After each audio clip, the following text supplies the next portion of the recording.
धन्यवाद आपका। मेरा नाम मूल निवासी हेमराज सिंह है। मैं बेसिकली रीवा से रहने वाला हूँ, लेकिन पिछले 30-32 साल से मैं शहडोल में हूँ। टीचिंग कार्य करते हुए वहाँ हम इस्टेब्लिश हुए और बालाघाट में आने का मकसद, क्योंकि हम एक संगठन के सिपाही हैं और उसी संगठन के साथी हमारे बालाघाट में है, जो वामसेव के भिन्न भिन्न विंगों में है। मूल निवासी संघ में है, सभ्यता संघ में है, कर्मचारी कल्याण महासंघ में है, people's party of India democratic में है, विद्यार्थी संघ में है। तो हम एक आंदोलन चला और आंदोलन चलाने का मतलब ये है कि मूल निवासी बहुजन समाज को एक उद्देश्य के साथ, एक विचारधारा के साथ हम इस देश का शासक वर्ग बनाना चाहते हैं और इस प्रशिक्षण के माध्यम से उन सारे सिपाहियों को उनके ज्ञान और कौशल में वृद्धि करके पूरे समाज को संगठित करने की एक कला विकसित करना चाहते हैं। तो हम 2 दिन पहले आपके महाराष्ट्र चंद्रपुर में थे और उधर से चलते हुए हम बालाघाट आए। बालाघाट के साथियों की ये मांग थी कि सर हमको कुछ मार्गदर्शन करने के लिए आप आइए, क्योंकि हमको इधर से ही लौटना था, शहडोल जाना था। इसलिए हमने 2 दिन का प्रवास बालाघाट के लिए तय किया और 2 दिन में यहाँ के साथियों ने, कल लगा था उधर 12 सिवनी में, आज आपके यहाँ लग गया। तो इस तरह से हमारे साथियों से मुलाकात भी हो गई और जो कुछ हमसे हो सका वो जानकारी भी हमने दिया और इस संगठन को तन मन धन से सहयोग करने के लिए लोगों को प्रेरित किया और इस उम्मीद के साथ कि लोग इस प्रशिक्षण से प्रेरित हुए हैं और आगे चल कर के वो समाज के भिन्न भिन्न क्षेत्रों में, विद्यार्थी अपने क्षेत्र में, हमारे यूथ जो है वो अपने क्षेत्र में, कर्मचारी अपने क्षेत्र में, सभी क्षेत्रों में लोग सक्रिय होंगे और इस समाज को प्रेरित करेंगे, मोटिवेट करेंगे और केवल प्रेरित ही नहीं करेंगे, उनको गाइड भी करेंगे और ऑर्गेनाइज भी करेंगे। तो रियल में भारत में मूल निवासियों की सत्ता स्थापित करना है। इसका मतलब 90% मूल निवासी समाज का एक मत का जनमत बनाना है और इस देश की हर सत्ता में, चाहे वो राजनीतिक सत्ता हो, प्रशासनिक सत्ता हो, न्यायिक सत्ता हो या और जो भी सत्ता है, सभी सत्ता में उनकी संख्या के अनुपात में उनको वहां पहुंचाना है। और संविधान के अनुच्छेद 38 हमारे सदगुरु रविदास जी का जो कथन है कि बेगमपुरा बनाना और तथागत बुद्ध का जो कहना है भवतु सब्ब मंगलम, मतलब पूरे समाज का कल्याण करने के लिए हम भारत के संविधान को 100% लागू करना चाहते हैं।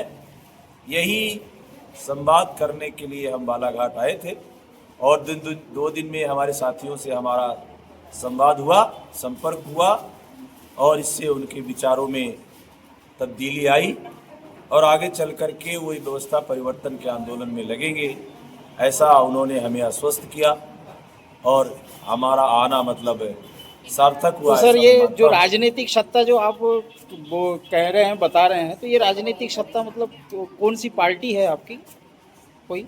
साथियों, वामसेव नाम के संगठन ने बहुत पहले समय में एक पार्टी का निर्माण किया था जिसका नाम बहुजन समाज पार्टी था, लेकिन पिछले 15 सालों से वो एकदम फील्ड से बाहर कर लिया।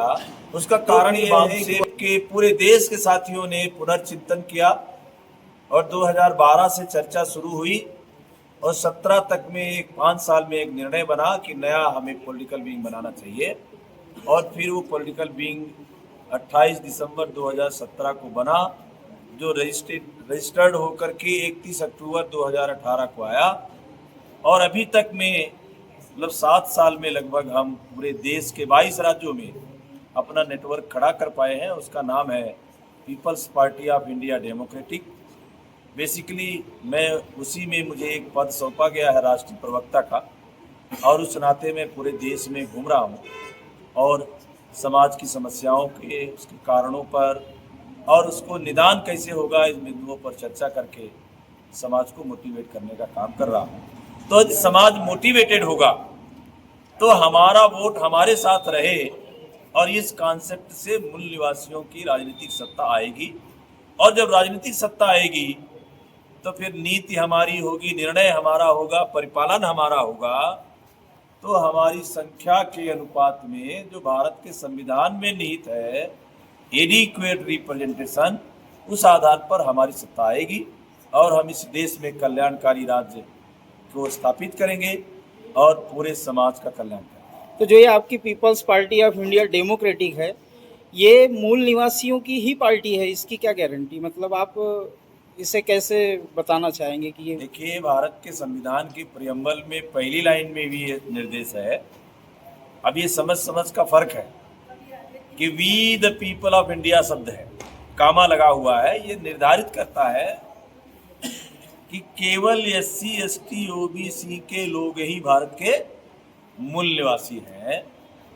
और हमने संवैधानिक रूप से किसी को पार्टी का सदस्य होने से मना नहीं किया जा सकता, लेकिन हमने 10 पॉइंट ऐसे बनाए हैं जिसमें 90% हिस्सेदारी का मुद्दा है, आरक्षण का मुद्दा है, महिलाओं की 50% हिस्सेदारी का मुद्दा है और हर सेक्टर में समानुपातिक हिस्सेदारी का जो मुद्दा है उसमें ये जो तथाकथित अगड़े हैं ये कभी भी सहमत नहीं होंगे, और सहमत नहीं होंगे तो वह हमारी पार्टी के सदस्य नहीं हो सकते।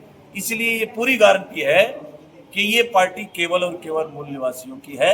आगे चलकर उनकी संख्या 7% 8% है, यदि उनको सदस्य बनाना भी पड़ा इसी कारण बस, तो केवल वो सदस्य होंगे, निर्णायक भूमिका में नहीं होंगे। तो इसलिए हम ये पूरी गारंटी के साथ कहेंगे कि ये मूल निवासियों की पार्टी है, मूल निवासियों के द्वारा ही चलेगी और मूल निवासियों को कमाने में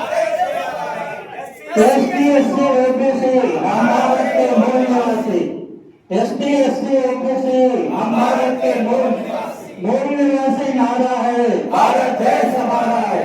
मूल निवासी नारा है, भारत देश हमारा है। संविधान के सम्मान में, निवासी मैदान में, संविधान के सम्मान में, निवासी मैदान में। साथियों, आप सबका आभार।